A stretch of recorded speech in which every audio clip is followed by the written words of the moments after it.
오늘의 말씀은 출애굽기 21장 1절로 11절 말씀입니다.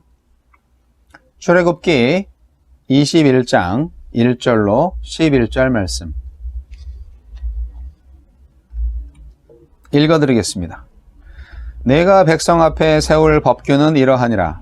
내가 히브리 종을 사면 그는 6해 동안 섬길 것이요 7째 해에는 몸값을 물지 않고 나가 자유인이 될 것이며, 만일 그가 단신으로 왔으면 단신으로 나갈 것이요 장가들었으면 그의 아내도 그와 함께 나가려니와, 만일 상전이 그에게 아내를 주어 그의 아내가 아들이나 딸을 낳았으면 그의 아내와 그의 자식들은 상전에게 속할 것이요 그는 단신으로 나갈 것이로되, 만일 종이 분명히 말하기를 내가 상전과 내 처자를 사랑하니 나가서 자유인이 되지 않겠노라 하면, 상전이 그를 데리고 재판장에게로 갈 것이요 또 그를 문이나 문설주 앞으로 데리고 가서 그것에다가 송곳으로 그의 귀를 뚫을 것이라. 그는 종신토록 그 상전을 섬기리라. 사람이 자기의 딸을 여종으로 팔았으면 그는 남종같이 나오지 못할지며, 만일 상전이 그를 기뻐하지 아니하여 상관하지 아니하면 그를 속량하게 할 것이나, 상전이 그 여자를 속인 것이 되었으니 외국인에게는 팔지 못할 것이요 만일 그를 자기 아들에게 주기로 하였으면 그를 딸같이 대우할 것이요 만일 상전이 다른 여자에게 장가들지라도 그 여자의 음식과 의복과 동침하는 것은 끊지 말 것이요 그가 이 3가지를 시행하지 아니하면 여자는 속전을 내지 않고 거저 나가게 할 것이니라. 아멘.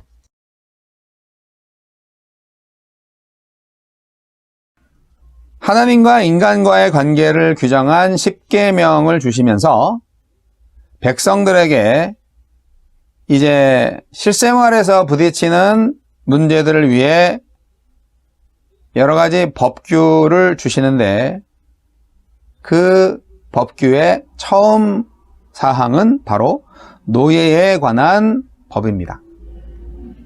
히브리인들이 400년 동안이나 노예 생활을 했으니까 노예에 관한 법이 1순위가 되는 것은 어찌 보면 당연한지도 모르겠습니다. 가장 핵심적인 진실은 어떤 속박에 매인 노예도 영원한 노예가 아니라는 점입니다.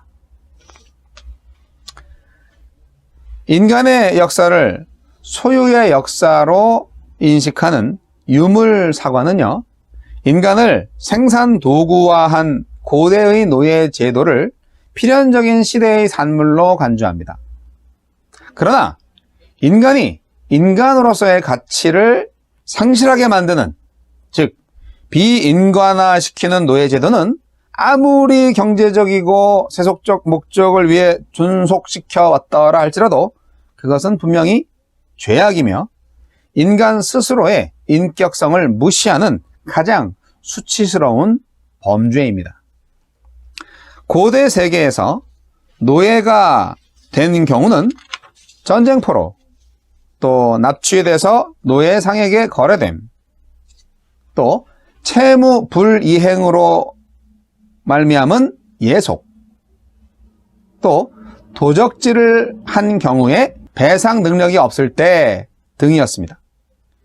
이들은 상품으로 평가받았고요, 속전을 치르지 않으면 결코 노예의 신분에서 풀려날 수 없었습니다. 그렇기 때문에 탈주 노예는 사형에 처해졌습니다. 그러나 성경의 법규는 히브리 노예가 해방될 수 있는 경우를 무려 5가지 종류에 걸쳐서 설명하고 있습니다. 첫째, 6년의 노동을 끝내면 제7년째에 풀어준다. 오늘 본문 2절로 4절 말씀이죠. 두 번째, 희년을 맞이했을 경우에는 석방시킨다. 레위기 25장 39절로 43절에 나와 있습니다. 세 번째, 여종을 첩으로 취하고서도 주인이 그에 따르는 의무를 다하지 않을 경우엔 풀어준다. 오늘 본문 7절로 11절 내용이고요. 네 번째, 상전에게 맞아서 고칠 수 없는 불구자가 된 종은 속전 없이 풀어준다. 26절, 27절에 나와 있습니다. 5번째, 상전의 가혹행위를 못 견뎌서 탈출한 종은 그 상전에게 넘겨줘서는 안 되고 피난권을 부여해야 한다. 신명기 23장 15절 말씀에 나와 있습니다. 이상과 같이 하나님은 종의 눈과 치아까지도 돌보실 정도로 그들의 인격과 생명을 존중하셨습니다. 인간의 모든 계급과 신분의 고하를 막론하고 하나님께서는 각각의 영혼을 사랑하시며 특히 당신을 사랑하는 자에게 깊은 관심을 나타내십니다. 하나님의 나라는 자유와 인권의 나라이니까요. 오늘날 현대판 노예 제도가 아직도 존재하는 나라에서는 이 말씀을 좀 귀담아 들을 필요가 있습니다.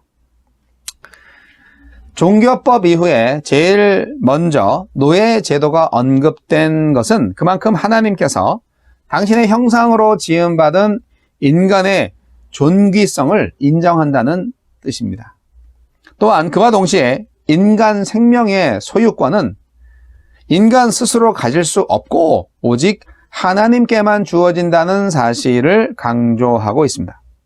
하나님이 원하는 세계는 인간이 인간을 압제하고 지배하는 세계가 아니라 서로가 서로의 인격을 인정하고 사랑하고 협조하는 만인 평등의 세계입니다. 히브리인들은 빚을 갚지 못했을 때나 도적질 한 것을 배상할 능력이 없을 때 동족의 종이 되었습니다. 그러나 그때도 종보다는 고용된 노동자처럼 대우를 받았고요. 6년이 지난 후에는 자유를 얻었습니다. 반면 이방인 종은 주인의 영원한 소유가 되어 후손에게도 상속되었습니다. 히브리인으로서 종이 된 사람이 만 6년이 지나고 7년째에 무조건 자유를 얻는 법은요, 고대 어느 법전에도 없는 아주 특별한 법입니다. 이 법은 히브리 여종에게도 동일하게 적용되었습니다. 물론 종으로 있는 기간 동안에 희년이 되면 또 즉시 해방되었습니다. 종을 해방시킬 때 종이 결혼하지 않았으면 그 종은 혼자 해방되었습니다. 반면에 종이 된 후 결혼했으면 그때는 그 아내도 함께 종이 되었다가 남편이 해방될 때 같이 해방되었습니다. 반면에 종이 된 후 주인으로부터 아내들을 얻었을 경우에는 7년째 해방되어도 그 아내와 자녀는 해방되지 못하고 혼자만 단신으로 나가야 했습니다. 그처럼 종이 혼자 나가야 할 때 종이 상전과 처자를 사랑해서 나가지 않겠다고 할 때도 있습니다. 그때 종은 자유를 포기하고 계속 주인의 종으로 남을 수 있었는데 그렇게 남겠다고 하면 상전이 그를 데리고 재판장에게 가서 공증하고 그의 귀를 송곳으로 뚫어서 표시를 합니다. 귀를 뚫는 것은 고대 근동의 관습이고요. 그것은 완전한 예속과 순종을 나타내는 의식이었습니다. 오늘날 귀걸이를 장식으로 하잖아요. 귀를 뚫고 귀걸이를 장식으로 하는데 그것이 옛날에는 종속된 노예의 신분을 표시하는 거였다는 것이 재밌습니다. 이처럼 주인이 고맙고 좋아서 귀를 뚫고 자유를 포기한 종들은 주인의 영원한 종이 되고 주인도 그 종을 아들처럼 대합니다. 이런 종을 자유종이라고 부릅니다. 자유종. 여러분, 부부는 어떤 의미에서 서로에게 자유종입니다. 사랑하기에 서로를 섬긴다면 서로에게 주어진 멍에는 결코 무겁지 않습니다. 왜 인간관계가 파괴됩니까? 서로 종 노릇하지 않고 서로 주인 노릇하려고 하면서 잡아먹지 못해서 안달하기 때문입니다. 우리는 이제 사랑으로 종노릇 해야 합니다. 서로에게. 이 세상에서 가장 유명한 종이 있어요. 역사상 가장 위대한 노예가 한 사람이 있는데 그가 누구냐? 바로 예수입니다. 예수님은 친히 종이 되셔서 종이라는 비천한 단어를 가장 영광스러운 단어로 만들었습니다. 우리가 그리스도인으로서 또 성도로서 종이 되지 못할 이유가 무엇입니까?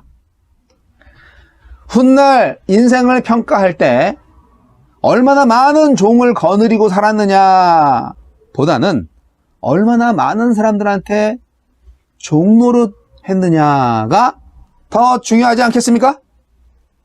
오늘 본문 말씀 속에서 우리는 6년 동안 종살이를 마치고 7년째에 자유를 맞이할 수 있는 기회를 포기한 사람을 발견합니다. 경제적인 곤경으로 종이 된 사람이 6년 만에 가진 자유를 다시 영원한 종이 되기 위한 선택으로 활용하다니요. 한 번 사용함으로써 영원히 다시는 사용할 수 없게 되는 그 자유의 힘을 그렇게 사용해 버리다니요. 왜 그랬을까요? 그는 주인의 삶에서 무엇을 본 것일까요? 자유란 인간에게 무엇을 의미합니까? 그리스도의 자유는 절대적인 자유가 아닙니다. 하나님의 사랑이 우리를 구속하기 때문입니다. 일명 자유케 하는 멍에라고도 하지요. 사랑하는 성도 여러분, 우리의 상자는 하늘 아버지이십니다. 우리의 주인 하나님은 정말 완벽하신 분입니다. 이제 자유종의 삶을 한번 제대로 살아보지 않으시겠습니까? 기도하시겠습니다. 하나님 아버지, 예수 그리스도의 종으로 예수 그리스도의 은혜를 힘입어 오직 예수 그리스도 안에서 서로에게 종이 되는 자유종의 삶을 살게 하소서. 예수님 이름으로 기도합니다. 아멘.